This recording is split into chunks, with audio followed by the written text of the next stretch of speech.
और चलिए ब्रेक के बाद एक बार फिर आपका स्वागत है। यूपी में आज थमेगा पांचवें चरण का प्रचार। पांचवें चरण के लिए 27 फरवरी को मतदान होना है। कुल 11 जिलों की 61 सीटों पर मतदान होना है। तो आज थम जाएगा पांचवें चरण का प्रचार शाम को। और इसके साथ ही आपको बता दें कि पांचवें चरण में 11 जिलों के 61 सीटों के लिए मतदान होना है। इन 11 जिलों में अयोध्या, प्रतापगढ़, प्रयागराज, श्रावस्ती, बहराइच, सुल्तानपुर, चित्रकूट, अमेठी, ये वो तमाम ऐसे जिले हैं जो शामिल हैं। यहां पर 61 सीटों पर वोट डाले जाएंगे। श्रावस्ती, इन तमाम जगहों पर वोट डाले जाएंगे पांचवें चरण में। और इसी के मद्देनजर आज जो प्रचार है पांचवें चरण के लिए वो थम जाएगा।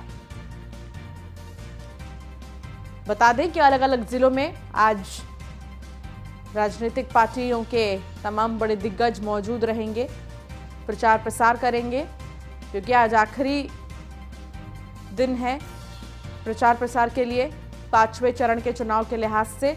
इसलिए आज थम जाएगा प्रचार और तमाम जो नेता हैं वो सुबह से ही प्रचार में जुट गए हैं।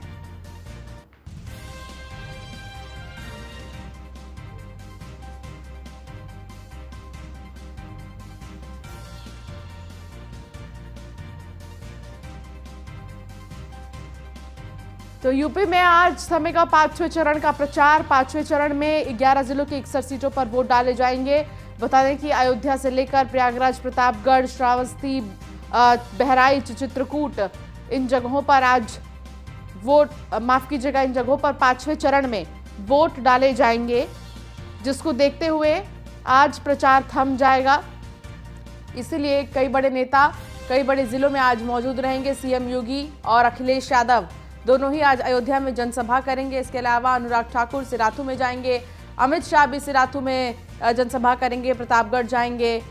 तमाम जो बड़े दिग्गज नेता हैं वो आज अलग अलग जगहों पर जाएंगे। अखिलेश यादव खास तौर पर आज अयोध्या भी जाएंगे, अंबेडकर नगर जाएंगे अमित शाह। तो ये पूरा जो शेड्यूल है वो नेताओं का तय है कि वो कब कहाँ जाएंगे, क्योंकि आज थम जाएगा प्रचार पांचवें चरण के लिए। इसको देखते हुए ही सुबह से ही नेता अलग अलग जिले में मौजूद हैं और कुछ ऐसे नेता हैं जो पहुंचेंगे और फिर जनसभा करेंगे।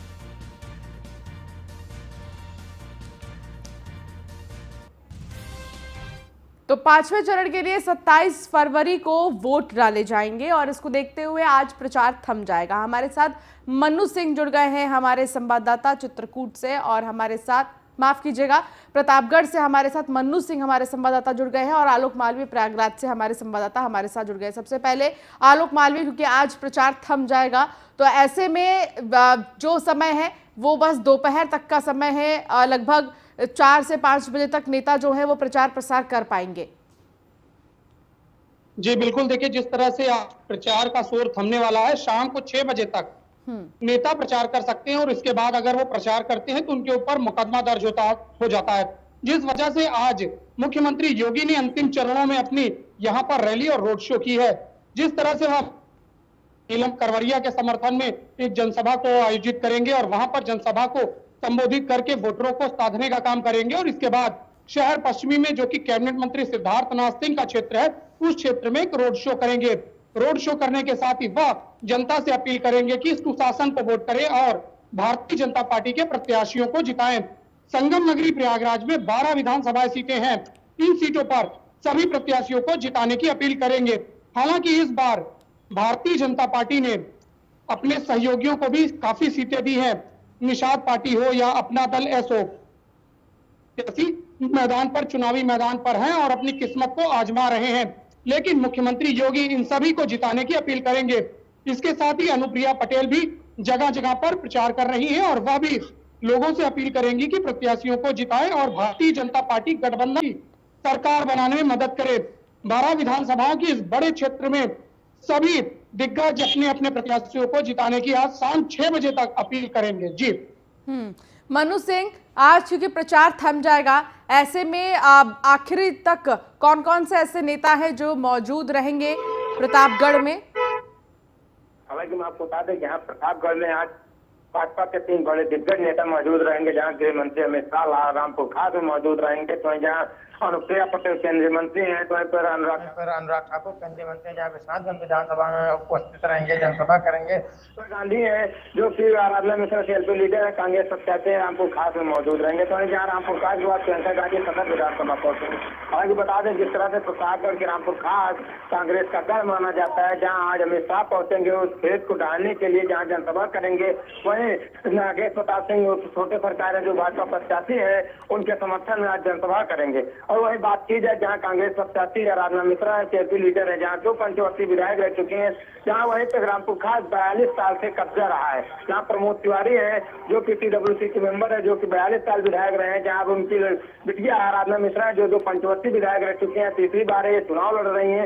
जहाँ पर उसको बराबर बरकरार रखने के लिए जहाँ प्रियंका गांधी पहुंचेंगे और रोड शो करेंगे, जनसभा करेंगे। बात की जाए वहाँ से प्रियंका गांधी निकलेंगी सदर विधानसभा में डॉक्टर नीरज तिवारी हैं, वहीं पर वो कांग्रेस के प्रत्याशी हैं, वो भी उनके समर्थन में रोड शो करेंगे। तो जहाँ पर प्रतापगढ़ में इमरान प्रतापगढ़ी कहे जाते हैं, वो भी आज पहुंचेंगे, जहाँ कांग्रेस के समर्थन में नुक्कड़ सभा करेंगे, रोड शो करेंगे। तो वहीं पर जहाँ आज सबसे बड़ी बात, जहाँ रवि किशन पहुंचेंगे, भाजपा प्रत्याशी राजेंद्र मौर्य है, तो सदर विधानसभा के उनके समर्थन में रोड शो करेंगे और पहुंच की अपील करेंगे।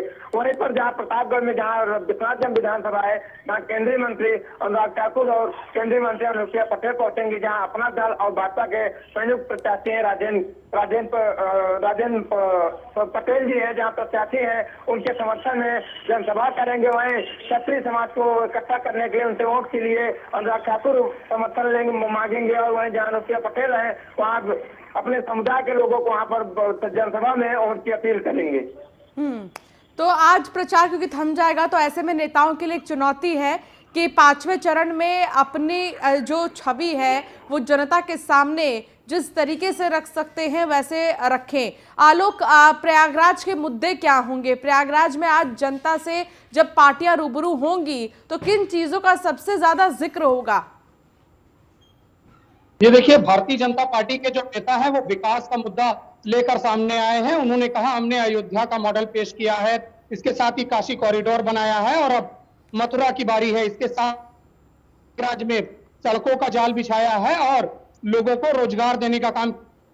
जो विपक्षी नेता है उनका कहना है कि बेरोजगारी सबसे अहम मुद्दा है और लोगों को बेरोजगार किया गया। इसके साथ ही महंगाई सबसे बड़ा मुद्दा रहेगा और इसके साथ जो जगह जगह पर लोग कोरोना काल में पैदल अपने घरों पर पहुंचे हैं, उसको भी अपने चुनावी मुद्दे को बनाकर वो जनता के सामने आईना दिखाने का काम कर रहे हैं। भारतीय जनता पार्टी के कैंडिडेट हैं, वो लगातार बता रहे हैं कि हमने कोरोना काल में काम किया और इसके साथ ही जगह जगह पर लोगों की मदद की है। तो इन सभी मुद्दों को लेकर जो चुनाव प्रचार करने वाले स्टार प्रचारक हैं वो आए हैं और अपनी अपनी बातों को जनता के सामने रख रहे हैं। जी ठीक है, सोहन लाल हमारे संवाददाता चित्रकूट से हमारे साथ जुड़ गए हैं। सोहन लाल, आज चित्रकूट में भी चुनाव प्रचार थम जाएगा, 5वें चरण में वोट डाले जाएंगे चित्रकूट में। जब पार्टियां जनता से बातचीत करेंगी, रूबरू होंगी, कौन से ऐसी मुद्दे हैं, कौन सी ऐसी चीजें हैं जिनका जिक्र जरूर होगा? चरण में यानी 27 तारीख को मतदान होना है और शाम 5 बजे से चुनाव प्रचार बंद हो जाएगा। लगभग सभी पार्टियों के जो स्टार प्रचारक थे वो आ चुके हैं, लेकिन आज जो है बीजेपी के मुख्यमंत्री योगी आदित्यनाथ चित्रकूट आएंगे और चित्रकूट में दोनों विधानसभा के प्रत्याशियों के लिए वोट की अपील होगी। लेकिन मेन मुद्दा होगा क्योंकि चित्रकूट बुंदेलखंड का अति पिछड़ा क्षेत्र माना जाता था और है भी, और आज देखा जाए तो यहाँ पर पानी की समस्या, लोगों को विकास की समस्या, बेरोजगार की समस्या है, जिसको लेकर के सीएम योगी आदित्यनाथ जनता के बीच जनसभा करेंगे और लोगों से अपील करेंगे। वोटों की अपील करेंगे और तमाम जो बड़े नेता हैं वो भी पहुंचेंगे चित्रकूट। हालांकि अगर देखा जाए तो विपक्षी भी बहुत एक्टिव है इस बार, और ऐसे में बीजेपी के सामने चुनौती है अपनी कुर्सी को बचाए रखने की। चित्रकूट में विपक्षी पार्टियों के लिए क्या मुद्दे होंगे, किन मुद्दों पर विपक्षी पार्टियां चुनाव इस बार लड़ रही हैं? जिस तरह से विपक्षी पार्टी की बात है तो विपक्षी पार्टी लगातार जो है बीजेपी के प्रत्याशियों को और बीजेपी को घेर रही है। मेन मुद्दा है किसान और बेरोजगारी, क्योंकि यहाँ पर जो चित्रकूट में अतिकृष्णा क्षेत्र और यहाँ पर किसान जो है गोवंशों से बड़ा परेशान था, और किसान जो है रात को अपने खेतों को काटता था, रखवाली करता था और दिन में काम करता था, जिसको लेकर के विपक्षी पार्टियां एक मुद्दा बना रही हैं और लगातार बीजेपी पर प्रहार कर रही हैं। लेकिन बीजेपी के स्टार प्रचारक जो है इस मुद्दों को विकास की बात कर रहे हैं और कह रहे हैं लोगों की समस्याओं को दूर किया जाएगा। 10 मार्च के बाद यदि बीजेपी गवर्नमेंट बनती है तो विकास किया जाएगा और घर घर पानी भेजा जाएगा और रोडें बनवाई जाएगी, बेरोजगारों को रोजगार दिया जाएगा। ये चुनावी मुद्दे कह करके बीजेपी जो है अपने प्रत्याशियों के पक्ष में वोट डालने की लगातार अपील कर रहे हैं। तो बीजेपी प्रदेश अध्यक्ष स्वतंत्र देव कल से ही चित्रकूट में डेरा डाले हुए हैं और मुख्यमंत्री योगी आदित्यनाथ आज आएंगे और जनसभा को संबोधित कर मऊ मानिकपुर और चित्रकूट प्रत्याशी मौजूदा जो है लोक निर्माण राज्य मंत्री चंद्रिका प्रसाद उपाध्याय के पक्ष में वोट करने की अपील करेंगे। आलोक मालवीय, 2017 में जैसे परिणाम थे, 2017 में जैसे रिजल्ट्स आए थे, क्या उसको दोहरा पाना इतना आसान है इस बार? जी बिल्कुल, देखिए समाजवादी पार्टी के जो नेता हैं वह जगह जगह पर प्रचार प्रसार में यह बातें सामने रख रहे हैं कि किस तरह से कोरोना काल में लोगों को परेशानी का सामना करना पड़ा। इसके साथ ही बेरोजगारी मुख्य मुद्दा लेकर सामने आ रहे हैं, जिस वजह से जो भारतीय जनता पार्टी के कैंडिडेट हैं उनके समर्थन में स्टार प्रचारक बराबर प्रचार कर रहे हैं। ऐसा महसूस किया जा रहा है कि इस बार कांटे की लड़ाई संगम नगरी में देखने को मिलेगी, जिस वजह से जो बड़े पार्टी के स्टार प्रचारक हैं वो जगह जगह पर रैली को डालने की कोशिश कर रहे हैं।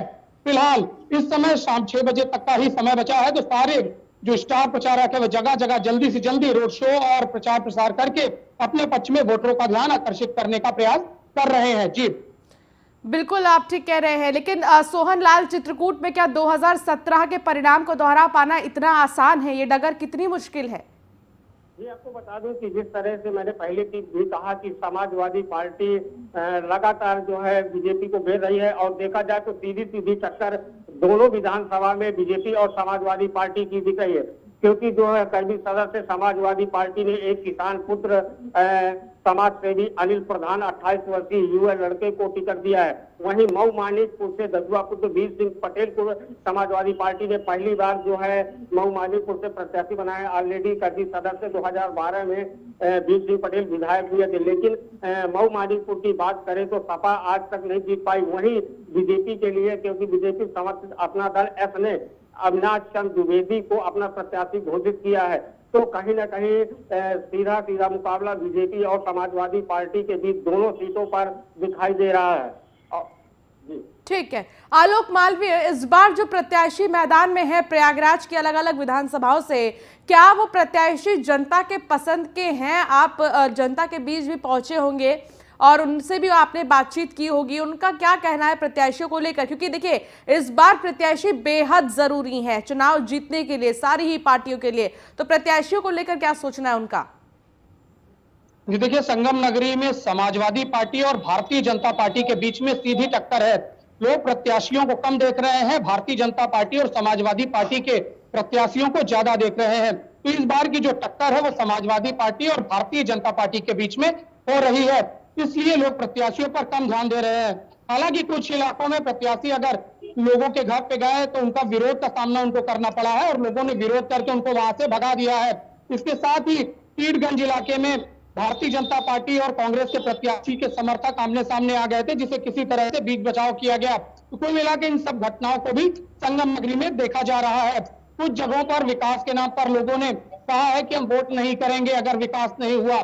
ये सब जो सतरंगी रंग है यह चुनावी देखे जा रहे हैं जगह जगह पर। जी ठीक है, लेकिन आलोक आज क्या बोलते हैं, जब राजनीतिक पार्टियां पहुंचेंगी तो ऐसे में सुरक्षा के पुख्ता इंतजाम तो किए ही गए होंगे, लेकिन क्या कोई रूट्स ऐसे हैं जो डाइवर्ट किए गए हैं? जी, छोटी छोटी जनसभाएं नुक्कड़ नाटक की तरह लोग प्रचार प्रसार कर रहे हैं, क्योंकि इतनी भीड़ जुट पाना हर विधानसभा से काफी मुश्किल है, क्योंकि लास्ट डे है, जिस वजह से आज सुरक्षा व्यवस्था की जो दृष्टि से रूट डाइवर्जन नहीं किया जा रहा है। लेकिन अमित शाह के जहां पर रैली की जा रही है वहां पर कुछ रिस्ट्रिक्शन लगाए गए हैं, लेकिन भारी मात्रा में पीएससी और सुरक्षा की दृष्टि से सीआरपीएफ के जवान लगाए गए हैं, जिस वजह से रूट डाइवर्जन नहीं किया गया। ठीक है सोहनलाल, चित्रकूट में व्यवस्थाएं कैसी हैं?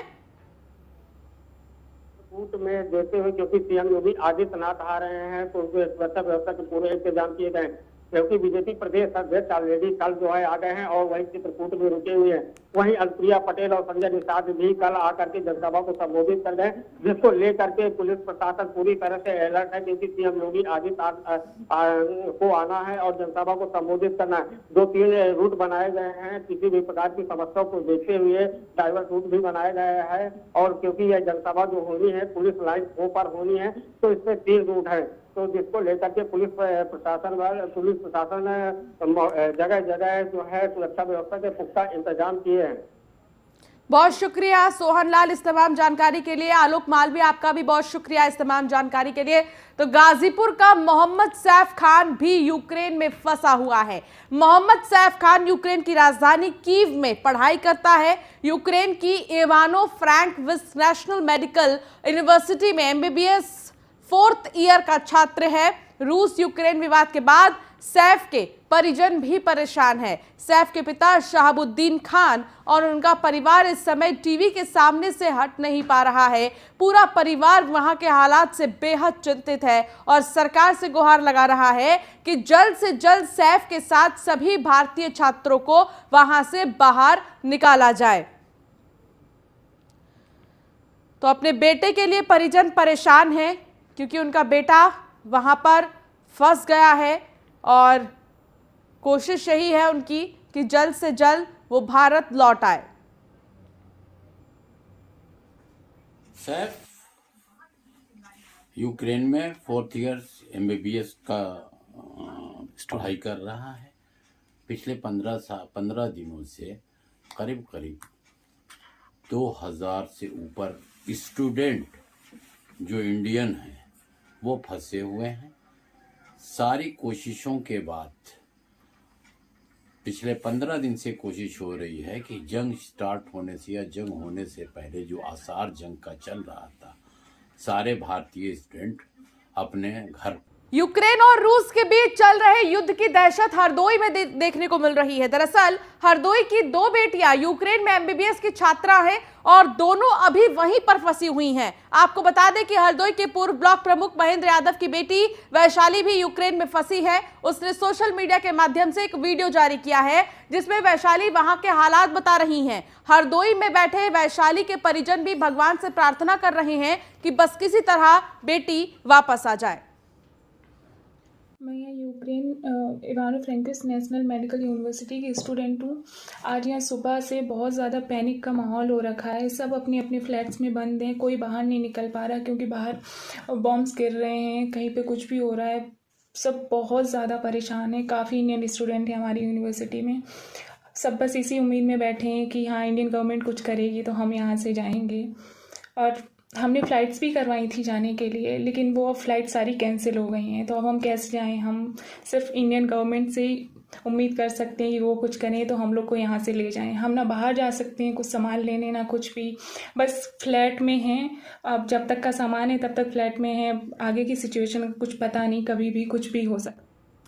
आगरा में यूक्रेन से लौटा छात्र तुषार चौधरी ने वहां के हालात को बताया कि कैसे वहां बदतर हालात है। तुषार के सकुशल लौटने पर परिजनों में खुशी की लहर है। तुषार वहां पर एमबीए कंस्ट्रक्शन की पढ़ाई कर रहे हैं। तुषार आवास विकास कॉलोनी सेक्टर 6 ब्लॉक डी का रहने वाला है। उनके पिता ठेकेदार है। मेरा नाम है तुषार सिंह। कहाँ पे आप थे कल तक? मैं कीव में था। किस तरह के हालात थे वहाँ पर? मतलब जब तक मैं वहाँ था तो रशिया का प्रेशर था, पढ़ाई वगैरह ऑनलाइन हो रही थी।